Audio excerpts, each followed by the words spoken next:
Great skills again by him. Oh, marvellous goal by Laudrup. Welcome to the Rangers Journey.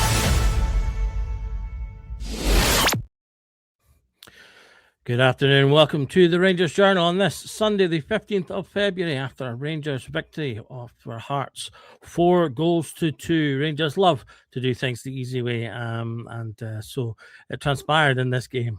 Joke. To join me today to talk over what was a thrilling encounter, and not always for the best reasons, I've got Marty. How you doing, mate? Fine, thank you. It's nice to be back again. It's been a few days since I've been on, so glad to come back, and nice with a winning result as well, especially for the armed forces that were there to see us go and winning the style we did. It was nice to see. Yes, well, obviously we got to see the usual that they do when they bring in the match ball by parasailing off of the stadium at breakneck speed, and the game started at breakneck speed, Marty, with the teams really going at things.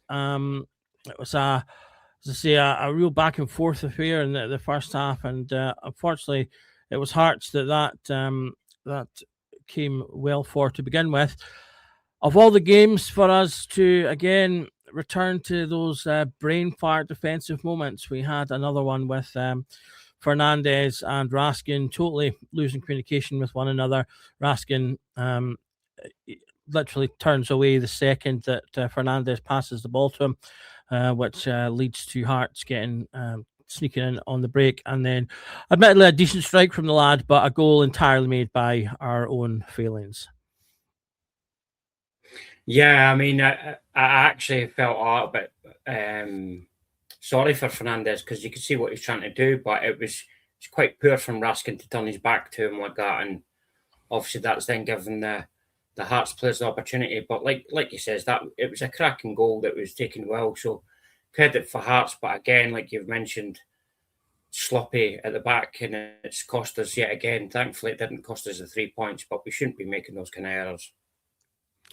Absolutely, and luckily enough, it wasn't long until we equalised, a goal on the 18th minute, which initially I thought wasn't a Nadiri, but it is actually an own goal. A good bit of play, a nice pass and move. Excuse me, breathing in a little bit of dust there. Nice pass and move on the left side. Leads to a Romans cross, which goes in. Chermiti rises well, gets his head to the ball, but there's a decent save from Swallow and the Hearts goal. The ball comes out to Moore, who does quite well to get his foot up and round the ball to get a secondary shot in that hits off the bar.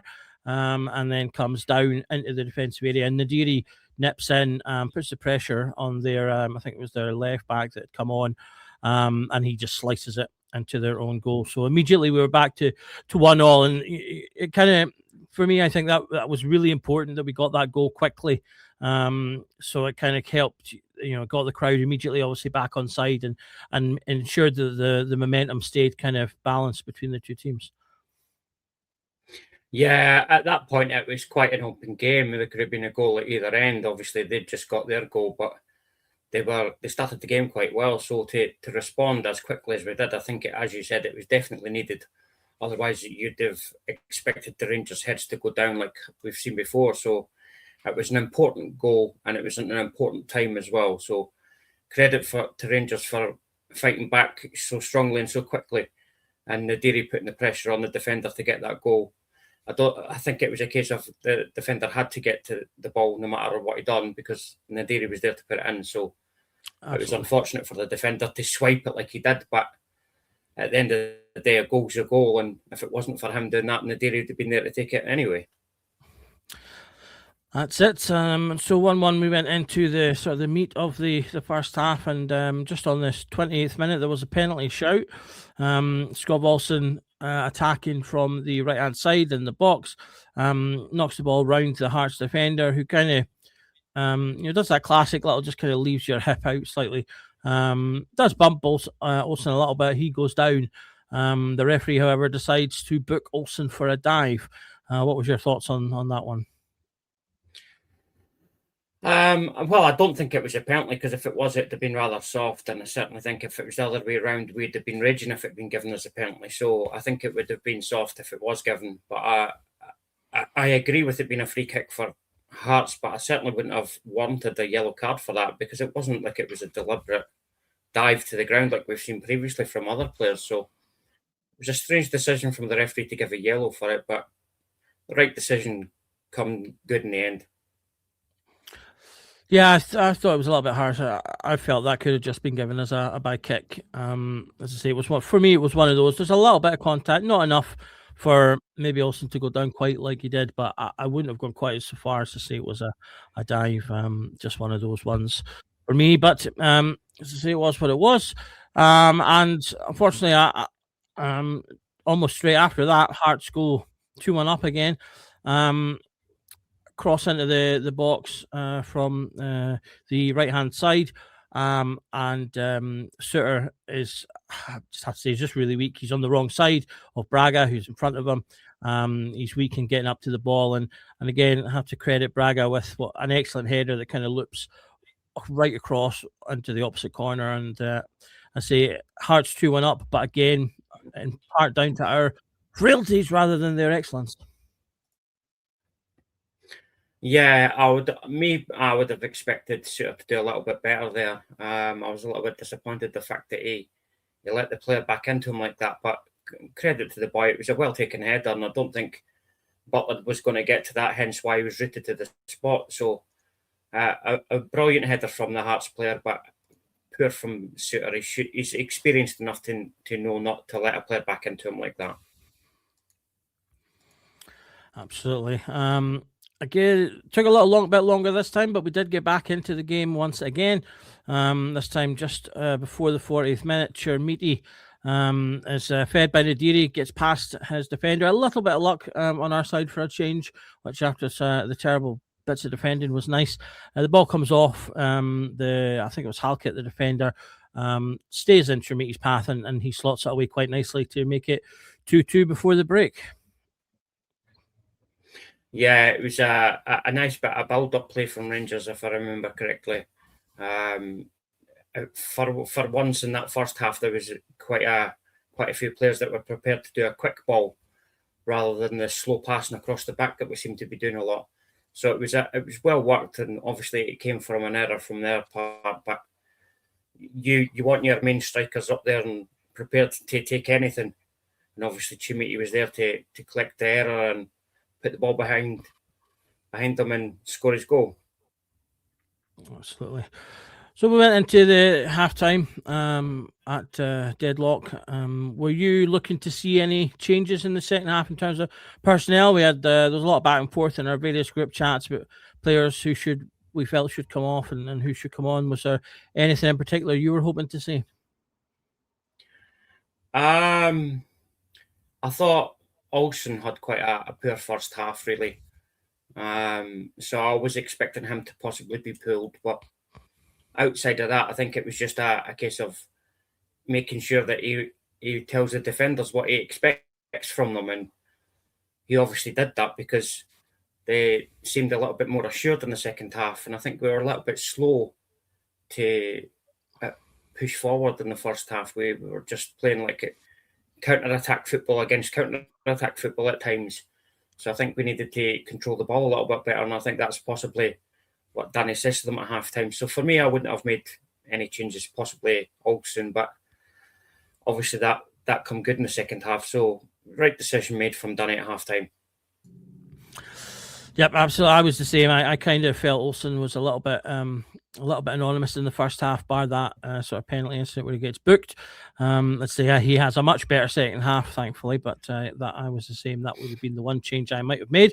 But the team came back out. Hearts did make some changes, altered their shape slightly. Rangers came out the same. Hearts kind of went to the back three and went man to man and did start to wrestle a bit more control of the game in the first sort of 10 minutes of the first half, but then just after that we go ahead for the first time in the match. Big Chermiti once again with a lovely header, this from a Skål Olsen cross in from the box into the near post. Chermiti gets in front of his man, gets nice and up, gets his neck behind it, and bullets the header into the goal to put us 3-2 to the good. Yeah, it was a good job that Olsen was left on, really, because that was a nice little dink. You could obviously see Chermiti running in, but to leap like he did and get that header in, that's got to have been up there with the Hearts header as well. So it's nice to see that we're actually getting something from our most expensive player in the team. So it was a brilliantly well-timed taken header to run onto it like that and bullet it past the keeper. Brilliant header. Absolutely, and after that, there was a period there of, I think, of real Rangers dominance. We were on top. We were getting a lot of chances. We were really, it looked like we really tried to press the game, unlike at Motherwell, where I never felt that we really got a grip on the game, which obviously led to ultimately to us again losing that equaliser. But in this game, I thought we looked a lot more aggressive and looked like we really wanted to try and win the match. Yeah, it was what I was expecting us to play like in the first half, controlling the ball and controlling the tempo of the game, letting Hearts do the run and chasing it. So again, a little bit late into the game for me, but once we got ahead, I think that was where the guys, especially the more experienced guys, realised that, right, we can control this game now. And obviously that's where they decided that we were going to play a little bit differently from what I've seen. It wasn't so much of the look for the long pass, because there was quite a few of those. It was more short, quick passing, which is what I prefer to see, because that's when we can break down teams. Absolutely. You mentioned experience there. After the goal, we took off Sterling, put on James Tavernier. Sterling, I think, getting his 60 minutes that he kind of gets restricted to when he's coming back from injuries or from gaps off. And we went on to make a couple of other changes throughout that kind of period. We did start around about, as we sort of approached the 80th minute, Hearts started to come back into the game. We started to look a bit leggy. So we did make more substitutions. Again, I thought his substitutions were much better in this game than they were at Motherwell. He brings on Diomande and Ant-Man for Skov Olsen and Nadiri. And then later on, around about 87th, he makes what will be a consequential substitute as he takes off Mikey Moore, who kind of really run himself into the ground. A good effort from him today, and brings on Gassama.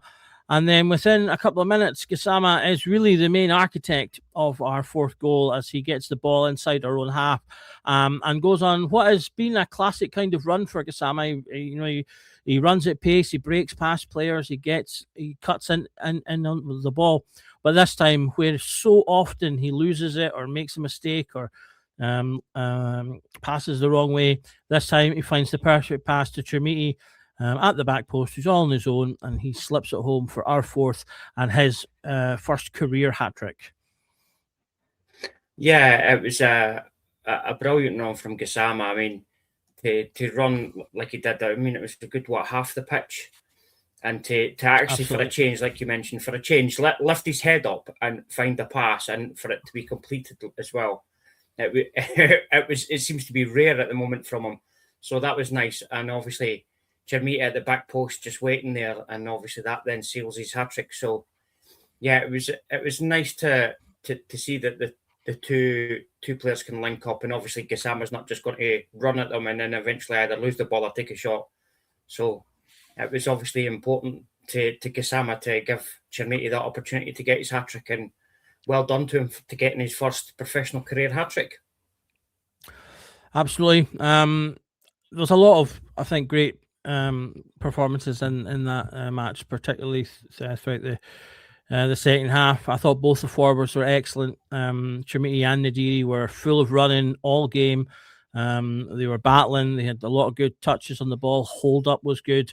And having Nadiri there alongside, I think, really made a big difference in that front line, because it wasn't just Chermiti that was doing all that work. And it also meant that when one of them was maybe dropping, you had the other one pushing on. You saw quite a few times.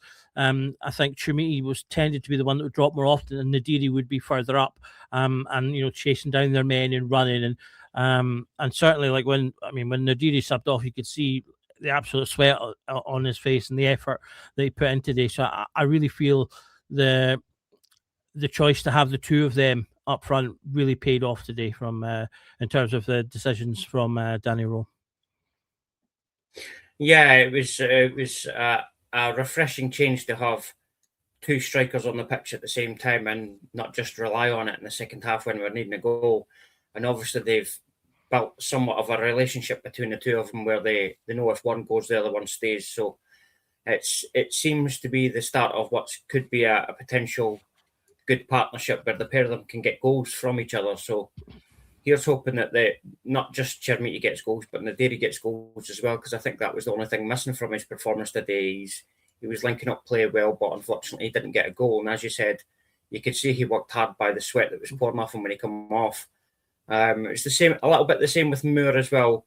Done a lot of the hard graft that isn't getting much credit for, but again, put a shift in, done what he needed to do for us, and obviously was subbed off. But going from the two at the front, again, it's a partnership that hopefully we'll see flourish.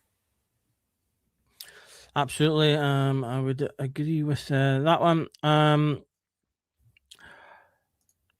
I'd say it's a lot of good players overall. If you were to have to pick a Chermiti of the match, who would you pick?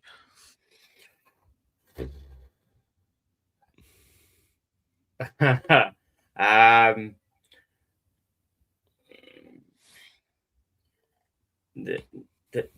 header goal and his performance to make that run and get that header, that's the kind of Chermiti that I want to see for Rangers. I don't want this vacant player that occasionally links up play but takes shots that we expect to go and what is then quite a poor finish. So if we could get Chermiti like we had tonight with that header, I'd be quite happy to see that going forward. Absolutely. I thought he had a complete game today. His hold-up play was excellent. His tackling was good. He was all over the pitch. His defensive work was excellent. And obviously to get a hat-trick in a game that we had to win, where we needed our striker scoring goals, he came through. So he gets my man of the match for that as well. Obviously, this win takes us to within 2 points of Hearts in the title race now. It's it was a game that was marked as one that would be huge for the title run in. Celtic obviously, unfortunately, ended their game 3-2 after Kilmarnock being 2-0 up. So they sit just a point behind us and also with a game in hand. So there's obviously there will be more twists and turns yet, but how big a result do you think that is for the team in terms of confidence and as I say, going forward, maybe just being that little bit more positive in games? There's been games like Motherwell where, as I say, we've maybe lacked that aggression, lacked that little extra oomph that we clearly get when we're at home. I thought, after massive shout out to the crowd today who were loud throughout and really got behind the team, I think that made a big difference. How important do you think that result is to, as I say, helping us push forward and what's going to be a really tight title run-in? I think it was really important. I mean, I think what will be taken from the game is the fact that we didn't just win, but we won in style in the end against what's been the long-time league leaders this season. So to not just have a win, but to win in the style we did, where it's not a scrappy game where we're being pinned back. I think that's going to be the important part that Danny will take from it, and he'll try and drum into the players if they can put in that kind of performance that we've seen in the second half and make sure we put games to bed rather than just sitting at 1-0 or 2-1. We need to make sure that we've got at least a good couple of goals. I think that's where we'll start to get the more positive results, and that will keep the fans on side. Obviously, the fans were given a great game to watch today, but obviously that second half was more important for us. And to have the games that we've had against Hearts so far this season and not get the results, to then put in a performance like that, that shows that we are capable of it. We just need to do it against the lower teams in the league. Absolutely. Very quickly before we finish off, Paul's asking about Mikey Moore today. I thought Moore was good without maybe having the decisiveness he's had in some other games, but his work rate is without doubt. I think he's an excellent example to young players. He always puts in a good effort regardless of how he's playing. And as I say, I thought he was good today. He was all over the pitch. Made a few decent chances, obviously hit the crossbar when we got our second goal. So a decent performance, but there's still room for more. He had a couple of good passes that didn't quite come off, but the effort, I think, is important, because we've got other players that sometimes I think when they don't play well, they don't necessarily have that same effort in there. And if you're not going to have your best game, at least put in your best effort. So that's what I would say about him. The team will be back on Monday, where they'll go through the game in more detail, and we'll obviously touch on the match and a bit more things. The last things you'd like to add about the game today, Matty? Unlucky for Tavernier towards the end. He seemed to miskick the ball, otherwise he'd have had to tap in, so that would have made it an even bigger goal difference for us. So unfortunate for him. But yeah, it was a good performance, and I really, really hope this is the turning point in the season where we actually put in decent performances and we don't just scrape these 1-0 wins that we've been having quite a few of. We need to start making sure we're putting games to bed. So I'm hoping this win today against the league leaders is that turning point for us. Absolutely. I'll leave it on this point from Recovery Man. It's all to play for. It absolutely is. And Kevin Thelwell, all's forgiven. Chermiti was worth every penny. Thanks for watching tonight. Thanks for Marty for joining me. Thanks to the Bluebells Bar for sponsoring us this evening. If you're in Lanzarote, give them a look. Tell them Rangers Journal sent you. You can have a great pint there while watching the game in the sun. Thanks to everyone in the comments who've been putting all your thoughts in and giving us something to chat about and bring up on screen. As I say, we'll be back next week with another week full of great content. So do, if you're not already, hit that subscribe button, hit the like button if you haven't already as well. And just remember that every night is a Rangers Channel night. Enjoy it.